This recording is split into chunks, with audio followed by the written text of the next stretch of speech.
MCD election 2017 53% से थोड़े ज़्यादा वोटर बाहर निकले।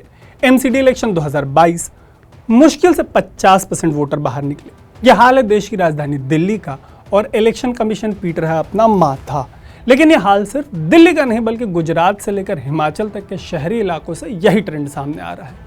तो इस स्टोरी में बात करेंगे कि वो कौन से वोटर हैं जो बाहर नहीं आ रहे और इस पर भी बात होगी कि बाहर क्यों नहीं निकल रहे ये वोटर। दिल्ली में 70 लाख रजिस्टर्ड वोटर हैं, लेकिन इनमें से निकले सिर्फ आधे। जिन इलाकों के वोटर्स बाहर नहीं निकल रहे उनमें दिल्ली के रिहायशी इलाके शामिल हैं। मीडिया में इनके नहीं निकलने को लेकर एनालिसिस छपी है। एनालिसिस के मुताबिक ऐसे वोटर्स को लगता है कि सरकार किसी की भी हो, चीज़ों के बदलने की उम्मीद नहीं है। ये नाउम्मीदी उस दिल्ली में है जहां कांग्रेस और बीजेपी के अलावा आम आदमी पार्टी भी ऑप्शन के तौर पर मौजूद है। लेकिन ऐसी नाउम्मीदी सिर्फ दिल्ली में नहीं है। अर्बन वोटर्स के मामले में यही हाल गुजरात से लेकर हिमाचल और यूपी जैसे राज्यों में हुए बाई पोल्स में देखने को मिला। मतलब गुजरात में तो शहरी वोटर्स के हाल पर इलेक्शन कमीशन ने सच में माथा पीट लिया। चुनाव आयोग को यह अपील करनी पड़ी कि गुजरात के जो शहरी वोटर्स हैं वो बाहर निकलें और पुराने ट्रेंड को बदलने की कोशिश करें। तो इलेक्शन कमीशन के ऐसा कहने के पीछे के कारण थे गुजरात के सूरत, राजकोट और जामनगर जैसे शहर। गुजरात में फर्स्ट फेज में जो वोटिंग हुई, एवरेज वोटिंग, इन 3 शहरों में उससे भी कम वोट पड़े। यही हाल हिमाचल का है। यहाँ की राजधानी शिमला में स्टेट में पड़े वोट्स की तुलना में कम वोट्स पड़े। सिर्फ शिमला में ही नहीं बल्कि पूरे राज्य में पहले से कम वोट पड़े। बीच बीच में कारणों पर भी बात करते चलते हैं, उन कारणों की जिसकी वजह से अर्बन वोटर्स जो है वो बाहर नहीं निकल रहे।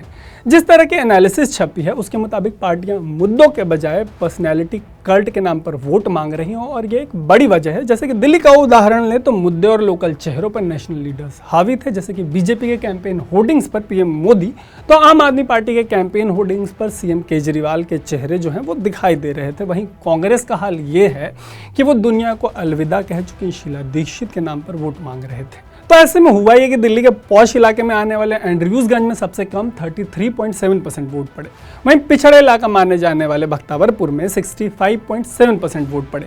ऐसे 2 इलाकों की तुलना के बाद ये बात निकलकर सामने आ रही है एनालिसिस में कि शहर का जो अमीर तबका है वो अपने कंफर्ट जोन में है, लेकिन कमज़ोर तबका अभी भी वोट की चोट की ताकत समझता है।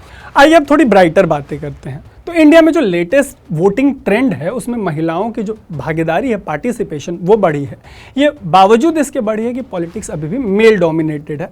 अभी हाल के समय में महिलाओं को लेकर वोट बैंक जैसे टर्म्स का भी इस्तेमाल किया जाने लगा है और आप जब इससे जुड़ी एनालिसिस पढ़ेंगे तो पाएंगे कि पीएम मोदी से लेकर नीतीश कुमार तक को महिलाओं का खासा समर्थन प्राप्त है।